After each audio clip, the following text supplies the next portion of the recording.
Good morning everyone, welcome back. Currently milking the heifers.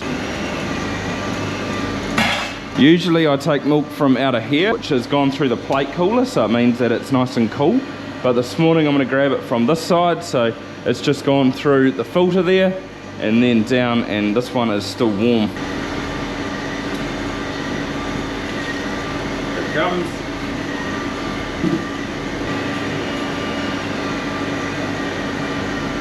Let it settle a little bit and all these bubbles sort of go away, and then I'll put that on. That's good to go. Just wait there until I finish milking. And this milk is still warm to the touch. I probably took it out about maybe an hour ago. If I had to come out after the plate cooler, usually there would be condensation on the side here, but yeah, that's still really warm. But what I'm gonna do this morning is I'm gonna separate the cream from the milk, and I've got this cream separator here. I've got to put it together, but that's the base, so this just gets plugged in to the mains. Bit of an assembly process, but that's the first bit. So this is the bit that spins. It's got a couple of vanes in there. I'll show you when I clean it. Then what goes on next? Then it's these. So the cream one goes on first. No, this one goes on first. That's the milk, so we'll put it out that side. This is how I do it.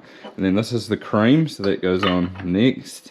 And then that just sits there like so. This little float goes in there. That's a tool for later. And the bowl sits on top like so. There's a gap there, and that's what the milk goes through, and it flows down into it. So this is the shutter or the stopper. See, there's a hole there. So you put it in line with there, and that's when the milk goes through it. So this is how you control the speed. So you just turn it like that to shut it off. It's pretty much good to go. I sit it on a chopping board here. The milk one's out that side.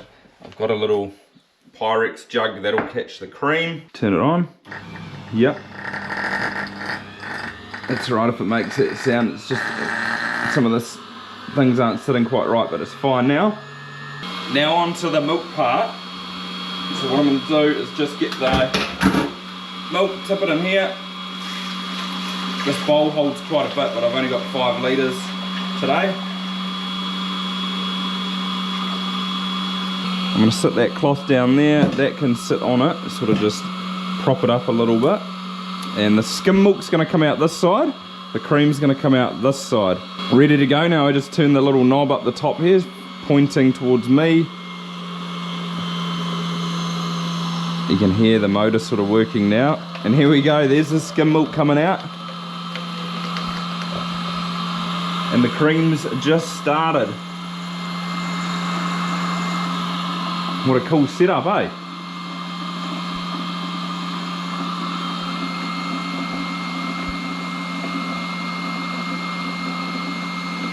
That's why I set it on the chopping board, just to get it nice and flat, and then it's easier just to put it back into there, or milk jugs.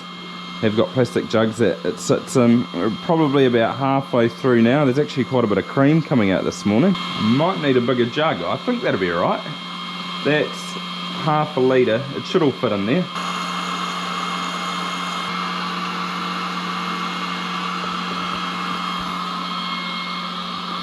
Pretty much done though.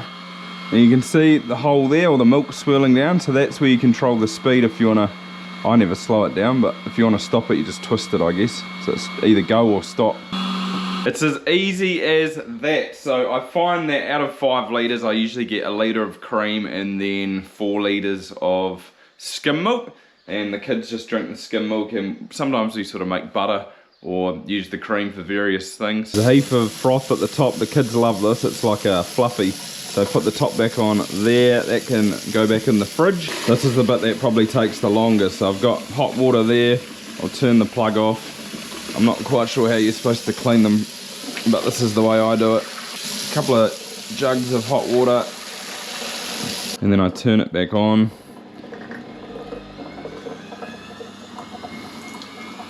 Then just circulate all the hot water through and get all the sort of residual milk that's there out.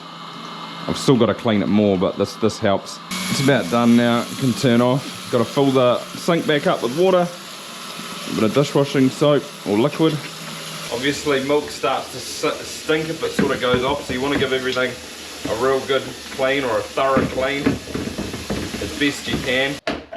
Just running that hot water through before though, it means that these are fairly clean as it is. I just need a quick rinse and there's no build-up of milk on them, or cream. So this is where the little tool comes in handy, so I got to take this part off. And there's a little grub screw in the side there. First take the cap off. Whoops, well, that can get washed. There's a little grub screw in there that holds it in place. I'll lose that, so take that off, set it on the bench. And then this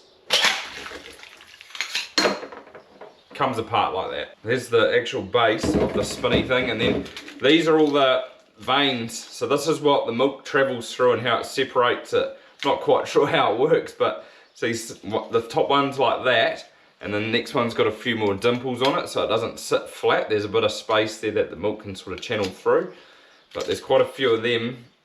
But that hot water has given them all a fairly good wash, so I just give them a little rinse like this in the sink, so I don't have to sort of individually do them. If I was to break them apart, you can see there's no build up. See what I mean? So it's just got the 3 holes in that one, whereas this one's got the 3 holes and then all these little dimples here. So they alternate. So that one, then a smooth one, then a dimpled one, then a smooth one the whole way up. Like I said, there's a little bit of cleaning involved, but once you sort of get the hang of it, it doesn't actually take that long. Once it all dries, I'll just whack it back together. This milk's been sitting in the fridge and I didn't separate this one, but you can sort of see the milk line there, or the cream line.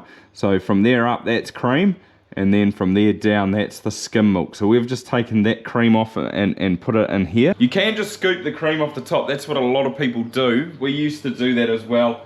But the thing we found is that when you're making butter, or if you're whipping the cream, it takes a long time for it to sort of whip, and then it's still quite watery, whereas when you run it through the separator, this cream's really thick, and it whips up so fast, probably a fifth of the time, probably even faster than that. I actually run some through a couple of days ago, and this is the cream that came off it here. This has just been sitting in the fridge. If I get a spoon, you can just see how it sort of, look, it sort of just thickens in the fridge. Look at that, that is awesome. So from this we could make butter, or you could just put that on your breakfast, or do whatever you want with it, but there's a lot of options. Look how thick that is. So good. It was actually probably a little bit more than 1 to 5 today. I mean, there's the 500ml mark there, so there's probably at least another 100 mils. That's pretty good. I'd be pretty keen to try it in the afternoon milking, so I always reckon the milk's a little bit thicker then.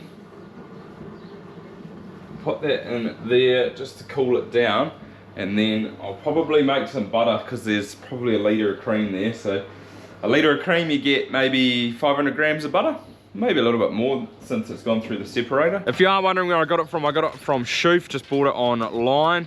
I will chuck it up here because this is the one I got, but I'm pretty sure it must have gone up in price because I got mine a wee while ago and I didn't pay that for it. I'm pretty sure I didn't. So a bit of a shameless plug for them, I guess. I did actually have someone reach out to me a little while ago saying that they sell butter churns. They have an Invercargill outfit, so maybe I'll have to get one of those because I'm quite keen to give one of those a try. Maybe that's the topic for another video, because it definitely takes a while to make it in a blender or when you only have a small sort of food processor. But hopefully you like this video. It's something a little bit different, but hopefully quite cool. But apart from that, catch you next time.